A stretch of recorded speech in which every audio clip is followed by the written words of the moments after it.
My child, before you read another word, I want you to pause. Not because something is wrong, but because something is being missed.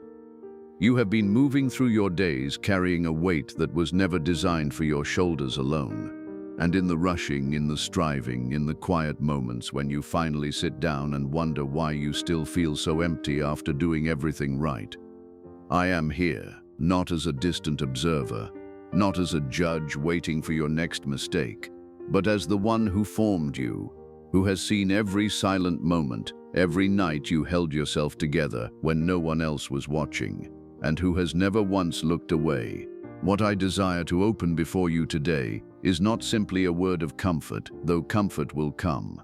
It is a deeper truth, one that has always been present beneath your feet, yet one you have not yet learned to stand upon with full confidence. I am not correcting you for being unaware.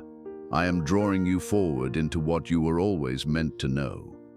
You have been living as though strength is something you must manufacture within yourself, as though the ability to stand firm, to endure, to carry others, to press forward through confusion. All of this must come from a reservoir within you that you alone are responsible for filling. And so on the days when that reservoir runs low, you begin to question everything. You wonder if you are failing. You wonder if you are falling behind. You wonder, though you rarely say it aloud, whether you are simply not enough to sustain the life you are trying to build. But my child, I tell you clearly, what you have been calling your strength has never been your own. The Lord is my strength and my shield. Psalm 28 verse 7. This is not a sentiment to quote and forget. It is a revelation of how life was always meant to function. You were not designed to be the source. You were designed to be connected to the source. And there is an enormous difference between those two things. When a lamp is plugged into the current, it does not produce the light. It carries it. The light passes through it and shines outward. Yet if that lamp were to suddenly believe that the light originated from within itself, it would spend its energy trying to generate what it was only ever meant to receive. And in that striving, something would dim. This is what has been happening within you. You were made to receive from me, to carry what I give, and to release it into the world around you. But somewhere along the way, you began to believe that the receiving part was optional, or perhaps even weak, that the truly strong person presses on without needing to stop and replenish. That turning inward toward me was something to be done only in crisis, not in the ordinary breath of every day. And so you pressed forward on reserves that were never meant to carry you this far alone. I do not say this to shame you. I say it to free you.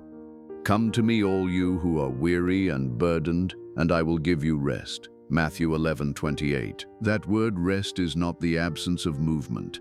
It is the restoration of right positioning. When you come to me not only in your breaking, but in your ordinary days, in your mornings before the noise begins, in the middle of your work when you pause and turn your heart inward toward mine, something shifts. Not always immediately, not always with feeling, but the current begins to flow again. And beloved, I want to address something that has quietly been stealing your peace. You have allowed the opinion of others to become a scale upon which you weigh your own worth. When they are pleased with you, you feel steady. When they withdraw, grow cold, or simply do not respond as you hoped, something within you tilts. You do not always recognize it as the loss of peace.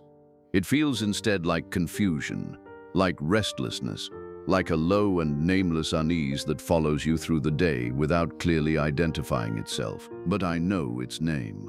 It is the sound of a soul that has anchored itself to something that was never built to hold it. No person was designed to bear the weight of being your foundation, not because they do not love you, but because they are not capable of it. They are human. They have their own storms, their own fears, their own days when they cannot give what you need. If you place your sense of worth in their hands, you will always be at the mercy of someone else's capacity to carry you.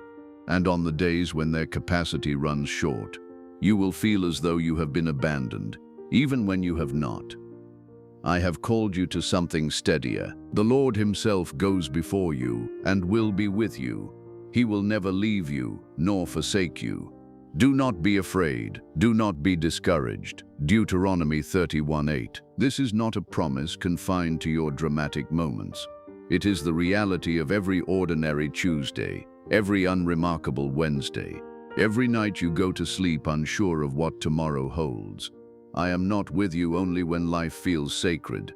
I am with you in all of it.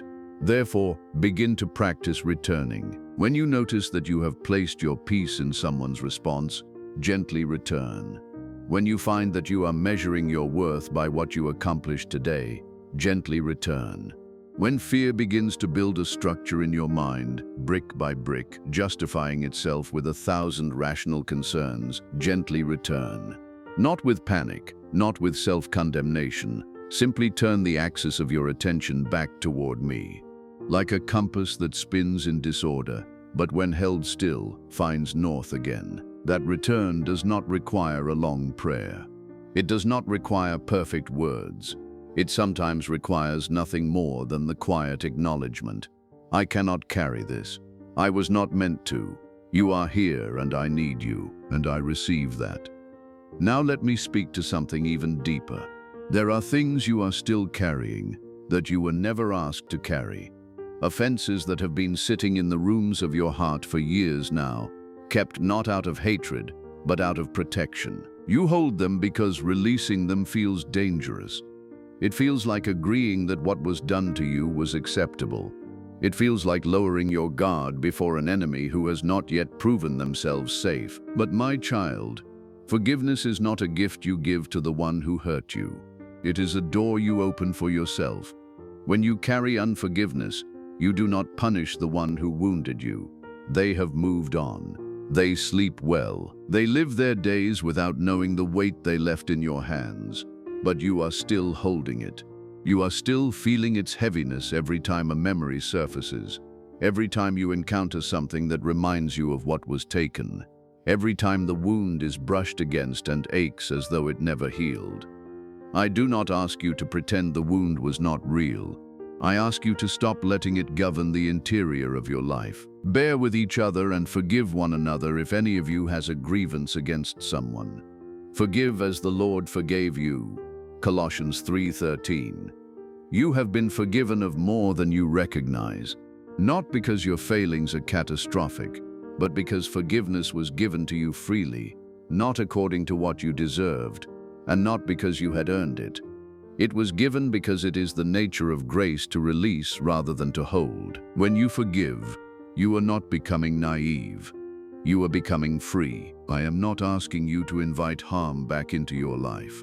I am asking you to set down what you were never meant to carry indefinitely, to release the verdict into my hands, and to trust that justice is not your burden alone to bear. Beloved, vengeance is mine. I will repay. Romans 12:19. When you release the grievance, you are not abandoning accountability. You are transferring it to the one who can truly handle it. And in that transfer, something within you will open like a window that has been sealed shut for years. And the air that comes through will be unlike anything you manufactured on your own. Let me also address the noise. You live in an age where noise has become the normal condition of the mind. Not only the noise that comes through devices and voices and demands from the world outside, but the deeper noise that lives within you, the running commentary, the constant evaluation, the replaying of conversations that happened days ago, the rehearsing of conversations that have not happened yet, the subtle hum of anxiety that never fully goes away, only shifts its focus from one thing to the next. This noise is not simply a personality trait. It is a habit of the soul that has been learnt over time, and habits of the soul can be unlearned. I do not ask you to achieve silence through effort. Silence achieved through gritted teeth is only suppression wearing a peaceful expression. What I offer you is deeper. It is the stillness that comes not from controlling what enters, but from knowing who you are in the midst of whatever enters. Be still and know that I am God. Psalm 46:10. The knowing comes with the stillness, and the stillness becomes possible when you are no longer afraid of what the quietness might reveal. When you trust that I am in the stillness with you, not absent, not waiting to accuse, but present, steady, and already at work in the layers of you that even you have not yet reached. Let me touch one more place before I close. The part of you that is afraid of your own future. You have hopes. You carry them quietly, sometimes even from yourself, because hoping feels dangerous. You have been disappointed before. You set your heart upon something, and it did not come. You trusted in a direction, and the path curved in a way you did not anticipate. And now you protect yourself by not hoping too loudly, by keeping the dream at arm's length, by telling yourself that it is mature, even spiritual, to hold your desires loosely. But my child, there is a difference between holding something loosely in trust and refusing to hold it at all because you fear being hurt again. I have not called you to live without hope. I have called you to place your hope in the right foundation. Hope does not disappoint because God's love has been poured out into our hearts. Romans 5:5. That hope is not the same as wishful thinking. It is not the naive expectation that everything will turn out exactly as you planned. It is the settled confidence that the one who holds your future is good. That even the seasons that look like endings are, in my hands, still part of something that is moving forward. Jeremiah 29:11. For I know the plans I have for you, declares the Lord. Plans to prosper you and not to harm you. Plans to give you a hope and a future. This was spoken to a people in exile, a people who looked at their circumstances and saw evidence that the story was over. And yet I declared that the plans had not changed, that what I had purposed for them was not cancelled by the season they found themselves in. Your difficult season is not the end of the story. It is a chapter. And chapters, no matter how long they feel while you are inside them, eventually turn. So, my beloved, I draw you today not simply into a feeling, but into a reorientation. Stop placing the weight of your worth on the shoulders of others. Stop carrying grievances that were never meant to be permanent residents of your heart. Stop reaching for noise when I am offering you stillness. And stop treating hope as though it is something reckless, when in truth it is one of the greatest acts of trust. Return to me, not perfectly, not all at once, but return. In the small moments, in the ordinary days, in the pause between one task and the next. Turn inward, acknowledge my presence, and let the current begin to flow again. For I am here, I have always been here, and I am not finished with you. Not even close.